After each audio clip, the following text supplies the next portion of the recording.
Hello everyone, and welcome to another episode of InsurTech LA, hosted by Gilad Shai. This week I have the pleasure to talk with Sidd Gavirneni.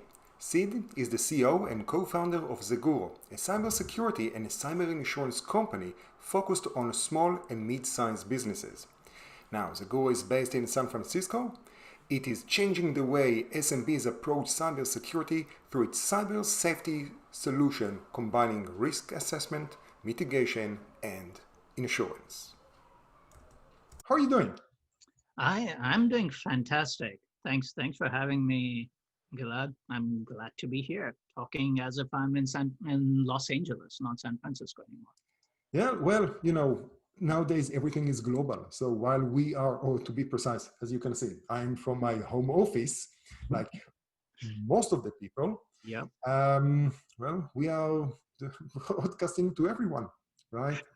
So first of all, thank you very much for joining me. And because we're recording it on a Friday, happy Friday. Happy Friday. I'm ready for a glass of wine. Well, I'm still with my espresso, so you'll excuse me for that. But how's your week so far? It's been good. It's been busy as usual, which is always great in startup world. Mm-hmm. I don't think there should be a slow day any day. So I'm excited about that. That even Friday, the end of the week in the insurance world is still busy and exciting. So Mm-hmm. cannot complain at all. Oh, they said that's for sure. In insurance, most definitely, it's every day is another. Yeah. It's another busy day. And Yeah. startups, weekends, not weekends. And nowadays in the Corona. Now I have no idea what day it is. Luckily, I have a calendar that tells me, oh, it's actually Friday, because days are just meshing. And Yes. think about it that, frankly, without politics, with all the news, everything just meshes together. We had a Mhm. week with taxes, with debates, with other debates, with all kinds of different things that came in and out. And yeah, doesn't matter what you vote, go and vote. Yes. It's Agree. been interesting. Yeah. Yeah. I think 2020 has been interesting, but I don't think 2021 will stop being interesting either. Yeah, Oh, most let's see. definitely Q1, maybe even Q2 will be sort of Yeah. 2020, Yep. but Mhm. hopefully we're going to pass that Yeah. later Let's on. let's let's hope for the best. Well, it's up to many people, and sometimes it's also up to us, especially when we need to wear a mask and be a little bit of respectful for the health of other people. Now, before I talk about personal security and health, let me jump a little bit and actually dive into the insurance part. So you are a cybersecurity and cyber insurance. Yes. Which one comes first? It very much depends on the customer. Okay. So every business, I mean, especially small businesses, when we talk small businesses, we are really talking about companies with, let's say, under 100 million in revenue. So the small to the lower end of the mid market. Mhm. And the number one thing that all of these businesses need or want to focus on is revenue, right? Like every company. And what ends up happening is that a big driver for cyber insurance and cybersecurity is either regulation or large enterprises requiring these smaller businesses to be secure and have cyber insurance so they can sign a contract with it. So as a result, we get customers coming in either for security or for insurance. And in both scenarios, at the end, they end up getting both of those. And that's because they need to go together. In the insurance space, everyone talks about connected insurance, but when they do that, no one really talks about cyber insurance in the aspect of connected insurance. They talk about, let's say, a device in a car that will give real-time insights into the driving behavior of the driver, which will impact insurance premiums, but not about cyber, when cyber should be, by definition, the most connected form of insurance. So So, that's mhm. that's really how we do it, and that's why customers can come either way, either through security or through insurance. So, and that's great. Now, let's give a little bit of background to people who are not familiar with what the hell is cyber insurance. What does it cover? Because there are several products that are out there, and what are they covering? Yeah, cyber insurance is fairly new. Right? It's about 15 years old, which is a baby in the insurance world. Yeah. And in these SMB space, most companies are not really aware as to what it does and why it's needed. But it will cover for almost anything related to a cyber breach. So let's take ransomware as an example. If a business faces an extortion threat, then insurance will come into play. It will help recover that data or unencrypted data, or it might also pay the ransom if needed. Paying for any legal costs if there's data loss. Let's say the business gets hacked and the company loses employee or customer data, then bringing in public relations to mitigate the damage to reputation, bringing in lawyers to help with any lawsuits that the company might face from employees and customers. Or if the business is down for, let's say, 2 days, then paying for any lost revenue, or even paying for any operational expenses to help the business come back up on its feet. So anything and everything that is related to a cyber breach will be covered by cyber insurance. Gotcha. So between something, I know that's actually not a good example. I've been thinking disaster recovery. The classic example, of course, is Sony, that they had a big breach. I don't remember when it was, but that was a big thing that they tried to cover. It was exposure of thousands of HR files that they had, and they kept, popping up all over the place. That's a classic enterprise cyber, breach, and also required for the cyber insurance. So how does it work for the small business? Because there is a lot of education that most likely is required, right? Because if someone is going to tweet, and put aside the breach, the data breach for now. Yeah. If someone, one of your employees is tweeting something which is super stupid, and basically it ruins your non-tangible asset, your brand name, how can you help? So an employee tweeting something that might not necessarily fall under cyber breach. That's more errors and omissions or one of the other lines of insurance. Now, when it comes to cyber breaches with large enterprises, when you talked about Sony or Equifax or Target, I mean, they have enough cash in their banks to deal with these breaches in addition to insurance. Right? But for smaller companies, last year, 69% of SMBs had a cyber breach, which is ridiculous. It's a huge number. And the average cost for a small business when there's a breach is about $3.6 million. How much? And this includes everything, whether the dealing with the breach or the monetary loss as a result of it, the business interruption losses, all of these. And that is why cyber insurance really should be part of every insurance policy. I mean, it should be a standard. Like today, if you want to operate a business, you need all other lines of insurance, but cyber insurance is still not a requirement. I think at some point we'll get to the point where it will become a requirement, but I think it should be sooner than later. So how is it being sold today? Today, most of cyber insurance is being sold the same way as traditional insurance, any other insurance, which is through brokers. Okay, so here, of course, the follow-up question. Now, the brokers and agents, do they understand what is cyber insurance or cyber security? Can they deliver that sale? Some do, some don't. Right? Those who do, it's great. It's amazing to see that, right? Because cybersecurity is not for everyone. Even a CTO at a tech company is still not a security professional because they still don't understand and have the same skill set as a security professional. So you can't really expect a broker who's been in the insurance space for 20 years to understand the ins and outs of cybersecurity.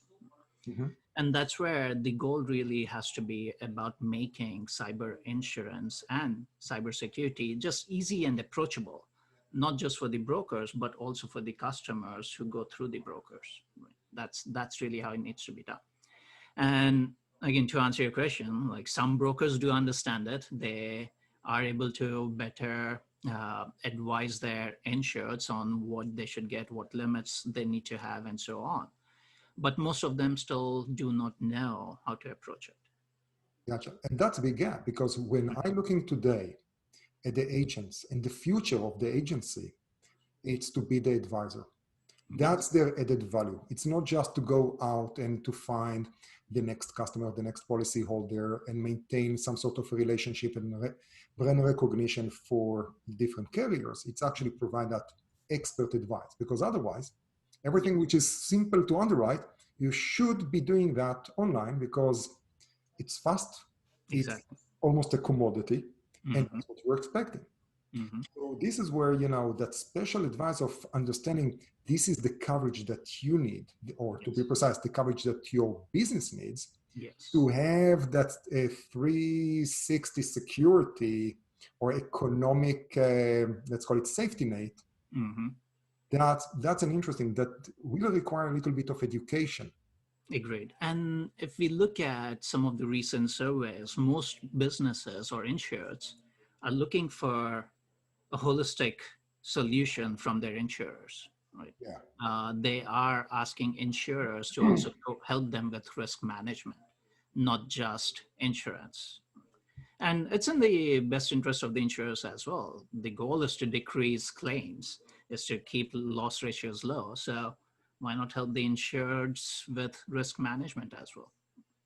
Now, with your, I'll go a little bit back to the risk because I'm sure that you're leveraging your cyber security Hmm. technologies in order to understand better the risk and reduce that.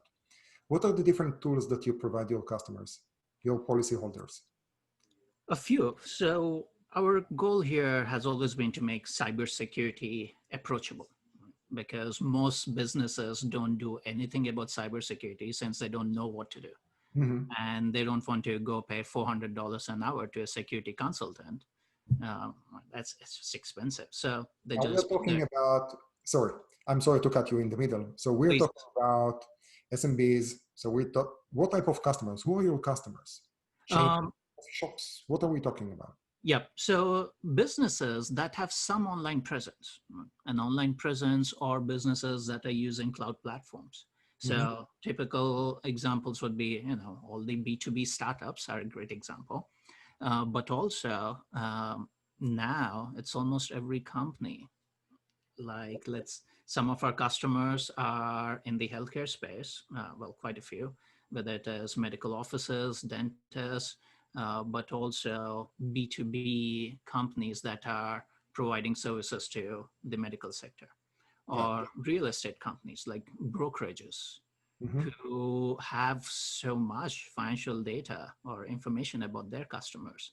And there's a lot of money that gets transferred in this real estate ecosystem, and they're quite prone to cyber attacks. Yeah. So anyone who is working online, so you can imagine. Almost everyone. Actually, I would say 99 of yes. Now, no, and this is super important because that gives us a little bit of context because Yes. most of those guys, technology, online, digital, whatever the synonym that you want to use here, IT, it's an expense. They Yes. don't have that capability or capacity in-house. Yes. Okay, great. I interrupted you enough. So you're providing them with online tools to Yes. manage their cyber risk better. Yes. And it's really about getting them started, right? So Mhm. today, they don't do anything because they don't understand it. So it's really taking that role of a security consultant and bringing some of those aspects into a self-service SaaS platform. So today in the platform, we provide all the IT security policies, the best practice recommendations, which they can customize based on the business needs, which they can maintain, and that becomes a audit trail for all of their audits, whether it's PCI audits or HIPAA audits. We provide all the employee training, right? But the way that we do it is we try and understand every employee's security knowledge. And based on that, everyone gets a different training each month. Because again, the goal is to address the most critical risks first rather than providing the exact same cookie cutter training to every employee each month. Gotcha. Uh, How's the claim and process working? Or sorry, what do you say? I jumped already to the end, which is the Yeah, claims process. How let's is do that? it. How does it work? Yeah. So far, we have had no claims. Well, that's a Uh, great selection of risk, my friend. yep. Wonderful. That's the best combined ratio ever. Yes, Let's hope exactly. so. No claims. Most of our customers who come in for insurance also use the security platform, so that helps decrease the risk, Mhm. and vice versa. Right? Those are using the security platform. They see that yep, their insurance premiums can be much lower. So once they take different actions in the platform, they get insurance. Right? So this balance has definitely helped us keep our loss ratios at zero. That's fantastic. Now, you guys are an MGA or Yes. Mhm. MGA? Is it your own program or who is your Um, yeah. company? So the pen and paper is by HSB, Hartford Steam Boiler, Mhm. Yep. which is part of Munich Re. And they are an outstanding strategic partner because through the pen and paper, we have that flexibility to change the premiums based on the security profile of the business. And we've seen that they've taken really deep, big steps in this space. Having you are not the only cyber insurance company. They have a couple of others that they're working with. Yeah. It's very, very interesting in terms of the segmentation in the Yes. market and how they manage the overall, especially from a reinsurer. Yes. It's very, it's very interesting to follow the reinsurers and Yes. how they sort of playing chess with all the different entities. I'll Yeah. give a lot of credit for being smart like that. Exactly. Because at the end, most of the premiums end up with the reinsurer anyways, whichever route they go. So that's the goal for Yeah, them. it's like you'll have a little bit of my risk, I'll have a little bit of your risk. Let's Yeah. say, can you sell it better? Mhm. Fabulous, amazing, great. And then working with HSB also makes the claims process easier. Right? So we don't handle the claims ourselves. Mhm. If a claim gets reported, it goes straight to HSB. They immediately handle it, and they have the bandwidth, they have the resources, they have a great panel. So we leave the claims process to them. So you're acting as a program administrator, and basically here is the underwriting, doing all the, let's call it the distribution and the heavy Mm. work on that part. Yes. How long have you been live? So the company started a little over 3 years ago. So we were the first cyber insurance startup. No kidding. And we launched the insurance product about 2 years ago Mhm. and the security product about a year ago. Gotcha. And without too many numbers, how's sales going on? Good. Going well. We go direct to customers. We that has been working great for us. So if you search for cyber insurance, we will show up first in Google. So Uh, you're selling direct, and are you selling with the agents or not? no, we are not today. Okay.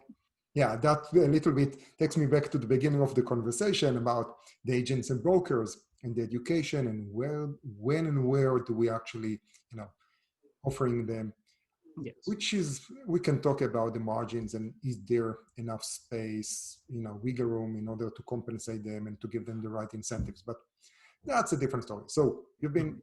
up and running for the past, so 2.5 years selling, 4 years. How did you get into insurance or to cyber? Which came first for you? Cyber. So Cyber. I've been in cybersecurity for about 20 years now. Uh, 20 years. yep. What Uh, 20 years? You look 25. What are you talking about? I know, I will, right? So good looks, it's good genes, thanks to my parents. Gotcha. But yeah, I've been doing it for 20 years, It's since the age of about five. I've been, 2001. Yep. yeah, okay. So being in cybersecurity and then before Zeguro, in my last job, I was on the information security board of a company and they had a data breach, typical phishing attack. And that is when we were dealing with cyber insurance and realized that, no, it's just painful. And this was a large publicly traded company. So if a company like that had all these issues, then of course, smaller businesses just had no idea what to do. And as we dug deeper into it, started realizing that, yeah, the SMB space is the most underserved sector today, both when it comes to cybersecurity and cyber insurance. Mm-hmm. And it just seemed commonsensical to just have this holistic combined approach. And that's what So we are. to work for, if you, so you work for a big company, cyber, for many years, and how did you do the leap? Because, you know, enterprise, Yep. comfortable, Very. startup, holy shit, what's going on? What am Yeah. I doing today, tomorrow, yesterday? The customer loves me, the customer doesn't love me. I have a career, no, there is no appointment, Yeah. money, investors, etc. I know the highs are amazing. The lows are, yeah, not that great. So, but I, as I mentioned, I've been around in the cybersecurity space for a while, and started off as a coder. I was a software engineer for a while, and then quit my job. I was like, okay, I prefer the business side of things. So quit my job, got my MBA, and then I was a product and security consultant for companies like Symantec, McAfee, and so on. And then ended up at Polycom, the telecom company. And when I saw all these issues with cyber insurance there, I was like, yep, I've been wanting to do something of my own for a while. Just never really had the right idea or never really felt passionate about any of the ideas that I had in mind. And this seemed like a perfect problem to solve using the skill set that I had. So it was a natural way for me to get into being an entrepreneur. Oh, that's very cool. And I had the opportunity to build a couple of companies.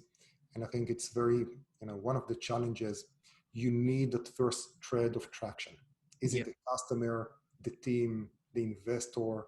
There are all kinds of things that we can play, especially and coming already with the domain expertise, it's super important. Yes, Super important. exactly.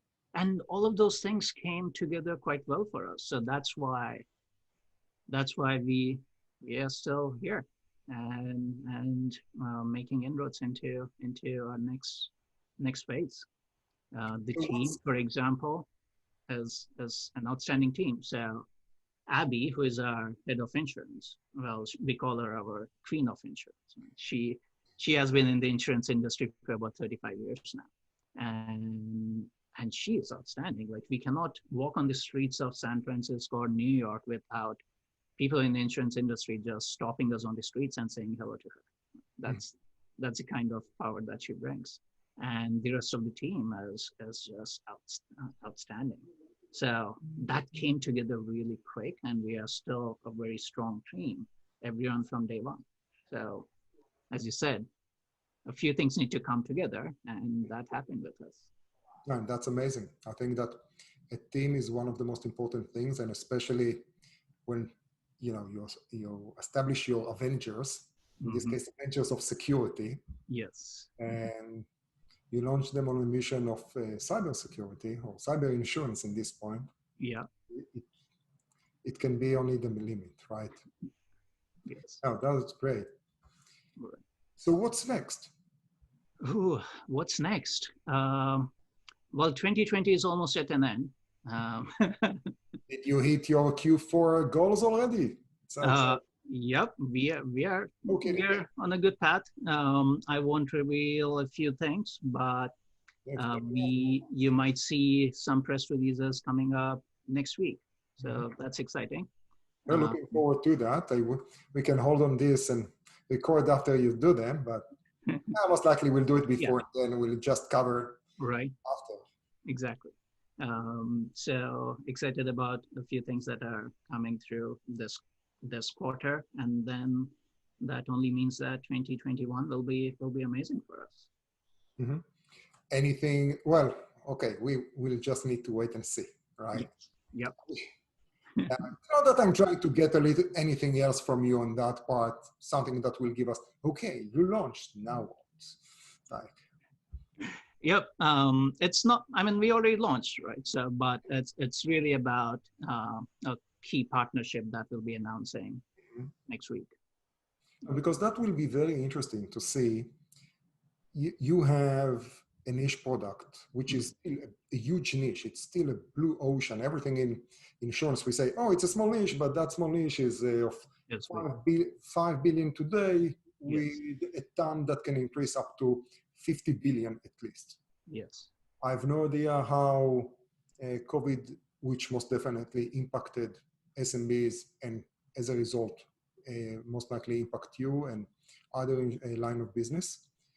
But after that, when I take that analogy to what we've seen with other MGAs that grew up and started to buy fronting companies yes. and to work with other partners in the field, we can use Hippo as an example. Mm-hmm. How would that happen in cyber? Is it possible? Is there that?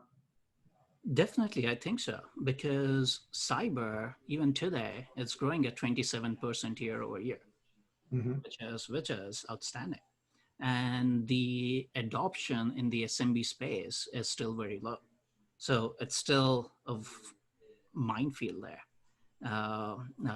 But at the same time, I think that all of the challenges that we face with the SMB adoption of cyber insurance, they're slowly going away because the awareness is going up, requirements are going up, whether it's regulatory requirements or contractual requirements. So businesses are demanding more cyber insurance now. So there's definitely that change that we will see happen. And of course, quite a few cyber insurance companies will be at that stage. Like, for example, Hippo is not the only one in the space that's going that route, right? Lemonade, Hippo, and so on. And we'll see the same thing with cyber insurance. Both of them have a little bit of a different philosophy. Mm-hmm. They have done, I think that Hippo has done more partnerships and acquisitions, which is from an Yeah. MGA point, it's a little bit, I would say, surprising. Yes. Lemonade, they've done their IPO, and there are so Mm-hmm. many people out there that are super happy about it. Yes. Mainly the investors. But back to your stuff, because we are reaching sort of the end and sort of the end of the conversation. Yes. So tell me about something about you. We touched the insurance. We talked about security, your path into security. Are you reading any book nowadays? Anything interesting? Or Uh, going to Netflix? What's going on? I do enjoy Netflix for sure. Yeah. No, but honestly, like even 30 minutes of TV a day, I just forget everything else, reset my brain, and then get back to business. Any But any recommendation? oh, I don't know, Succession again. That's all about business. So I guess that's why I find it interesting Hmm. uh, on HBO. But that's one of my favorite shows. Um, Listen, I got to follow little animals or little the world of little animal or little things. oh, Something like that. It's an Apple Plus. Basically, it's looking into the small animals that oh, cool. That does sound in interesting. nature. Yeah, Yeah. surprisingly, a nature show after Yes. years that I haven't seen Yeah. one. But yeah, outside of that, I think I COVID has given us that time to, be home and just work on house projects. So Mhm. our next big project is painting the house. So, that's not a small thing. So we're excited about that. That's what this weekend will be about. Gotcha. Well, I picked up sourdough baking, like many other, Yeah. Hmm. many others. Yeah, I can't bake. It's it's too precise. I cannot follow recipes, so baking is out of the question for me. Yeah, you play with it. You get one good, you get one horrible. You put in the master. It's fine. It's Yep. you eat it. You're super happy. Then you remember that it's full of gluten. You're still happy because it's so freaking. That's Yeah. Yeah. Yeah. I let some people on our team do the baking and still eat it, get the benefits. So they handle it. I think that the only benefit of baking is happiness. Anyway, Sid, thank you very, very much for your time. I enjoyed the conversation. It's been great time to talking to you. Great. Thanks, Gilad. Thanks for having me, and talk to you all soon.